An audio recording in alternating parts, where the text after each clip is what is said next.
Hi there, my name is Joel and I have a very simple purpose with these videos, and that is to give a biblical and theological perspective to some of the unique issues that face families that travel full-time. The past decade of my family's life has been a really busy one. I worked as a pastor at a church in Pittsburgh for 10 years. During that time we had 3 kids who are now 8, 9, and 10 years old. And we started multiple businesses as well, one of which my wife continues to operate remotely while we are on the road. I say it was a busy decade, but I don't say that as a good thing. The reality is that busyness got to us, and we knew that we needed to make major changes in our life to bring more peace.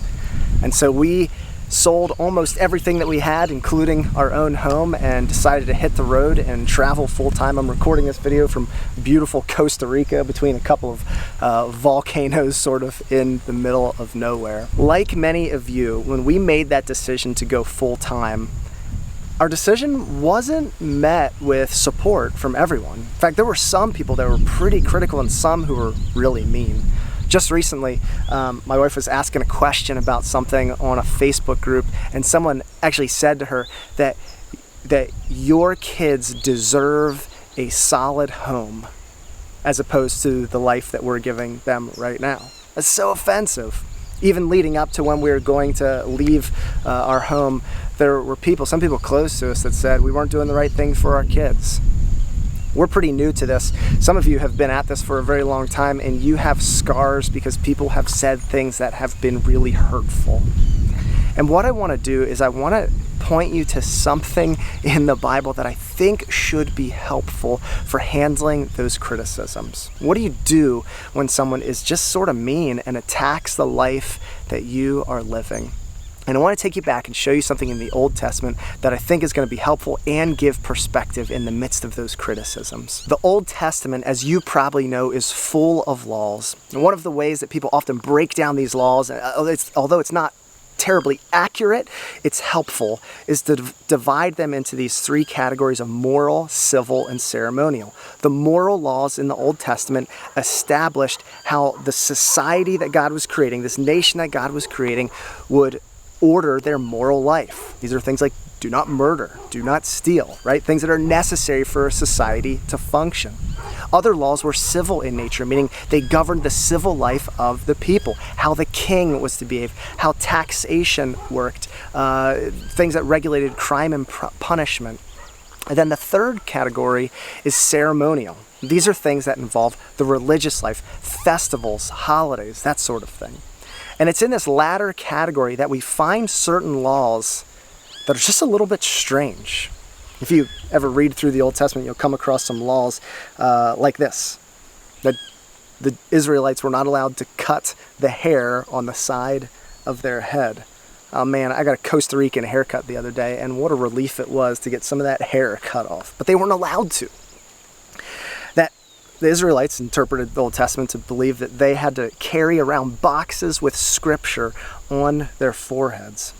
That they weren't allowed to wear clothing that was made from 2 different types of fabric, that the fabric had to be pure, made with one type of fabric, that they weren't allowed to put tattoo marks on their body. Some of those Old Testament laws had a very clear purpose. There's one that goes like this: do not boil a young goat in its mother's milk. What's that about? Well, that was actually a pagan practice in that day, and so the Israelites were not allowed to do that because God didn't want them to participate in that paganism. That one had a clear purpose. Other laws didn't have such a clear purpose, some of the ones that I just read to you. They existed to help make the Israelites distinct, to be unique, to be different. And that distinctness was really for 2 purposes. One, as a testimony to each other, so that the Israelites would look at each other and see that we are different from the rest of the world. And the other was to be a testimony to the world, that we're different. If you've ever driven through New York City or any really Jewish neighborhood of any major city, you might see someone who still practices Orthodox Judaism, right? And they look distinct, they look different. That is exactly the point.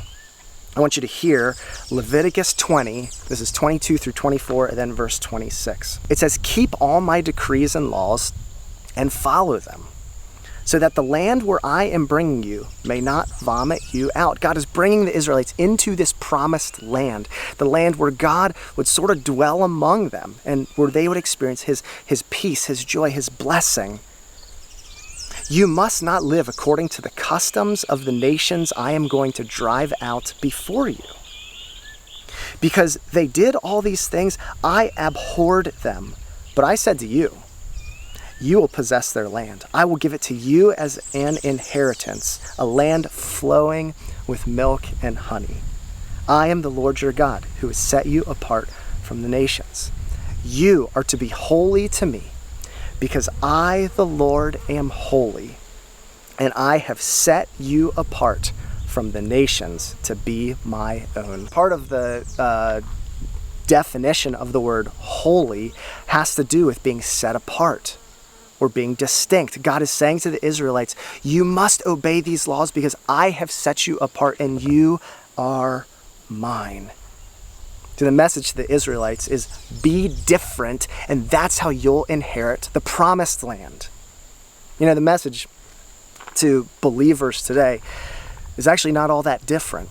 Romans 12:2 says this, do not conform to the pattern of this world, but be transformed by the renewing of your mind. See, for the Israelites in the Old Testament, as well as for believers today after Jesus has come, the way that we live into the blessings of God, or the way that we live into the promised land, in a sense, is by living into this distinctness that God has called us to. I think there are 3 takeaways in these verses whenever you're criticized for being different. And by the way, these takeaways are true really anytime you're criticized for anything that even remotely touches on your faith. But these are especially true if you're ever being criticized for something that is the direct result of a biblical value that you hold. Now think about it this way. Some of you have decided to become a nomad, to live full-time on the road, whether that's in Airbnbs or in an RV or living in a tent. You made that decision because of certain biblical values that you hold, right? Like you decided that mammon, the god of money, was not worth your worship. You decided that spending time with your family was better than climbing the corporate ladder. You decided that time is better than business. You decided that keeping up with the Joneses is lousy, right? And all of those things in some way are probably born out of a Christian value in you. Now, just to be very clear, I don't mean to say that living in an RV or in a tent or on the road is more holy than owning a sticks and bricks house. That is simply not true. However, if you're being criticized on the basis of something that you decided because of your faith, then these applications are all the more important for you. The first application is to embrace the weirdness. Now, this is true for all Christians. If you are a follower of Jesus, you have decided to do something that is totally unique. You are doing something that is different than the rest of the world. Remember that verse, Romans 12:2. Do not be conformed. Do not be cut from the same pattern of this world. You're different. You worship a person who claimed to be God and was crucified and then rose from the dead. So embrace that weirdness. You've chosen to be different. Now, the second one is don't expect people to understand or support you. I want you to think about this. To be a Christian, and especially to reject the modern gods that are worshipped in our day, is to do something that's quite offensive to people. You are rejecting the gods that are worshipped in our day. Don't expect people to understand you. They're going to think you're crazy. Plenty of examples of this from the Bible. The life of Daniel comes to mind. I'm going to tell you about a guy named Polycarp. According to history, Polycarp was probably a disciple of John the Apostle, and Polycarp was martyred in the year around 155 AD. So we're talking 100 years or so after Jesus. As the story goes, Polycarp, he was presented before the Roman authorities, and a sword was put to him and said, Kaiser Kyrios, is Caesar Lord? Polycarp responded, Christos Kyrios, Christ is Lord. And that was the end of his life. See, many of you have become a nomad because you've said, Kaiser is not Kyrios. Caesar is not Lord. And you've chosen to not worship at the altar of possessions and money. And because of that, people will not understand you. They're going to think you're different. Third and final application is to be gracious to people when they're mean to you. Man, I think we all have to remember that all people are sinners who deserve the wrath of God. And in our self-righteousness, what do? We protect ourselves. We justify ourselves. See, when you live differently than people, what you are doing is you are implicitly challenging what they deem as normal. You are challenging their way of life. And so people's gut reaction, of course, is going to be to criticize you, whether it's spoken or whether it's kept quiet. Sometimes the reason that people criticize you is because there's a little bit of jealousy going on, because they don't have the type of freedom or opportunity or marriage or family or whatever it is. They don't have what you have and the ability to do what you are able to do. You see, the response, I think, for the Christian nomads is to hold ourselves with humility. That every single one of us, what do? We protect ourselves, don't we? We all want to protect ourselves. In fact, let's be real about something. The very fact that you are offended when someone criticizes you for the life that you are living just goes to show that you're no different than the person who's criticizing you. Because we are all wanting to protect ourselves, protect what we hold as normal. It's just that person is speaking out against you. And so that should lead us to this sense of humility, that we're all equal before God, that we are all sin, and that we all equally depend on the grace of God. There was something that happened during the 2016 election that I think is applicable here. President Trump was criticized for not paying much in taxes, and his response to it was, "That makes me smart." Now, regardless of what you think about Trump and his presidency, just set that aside for a second, because there was something that happened in the aftermath of that moment that was really interesting. Lots and lots of people started criticizing Trump. The real estate investors all kind of looked around at each other and smiled and nodded, because there was something that the real estate investors knew that he was saying, and it's that when you build wealth investing in real estate, you don't really pay much in taxes.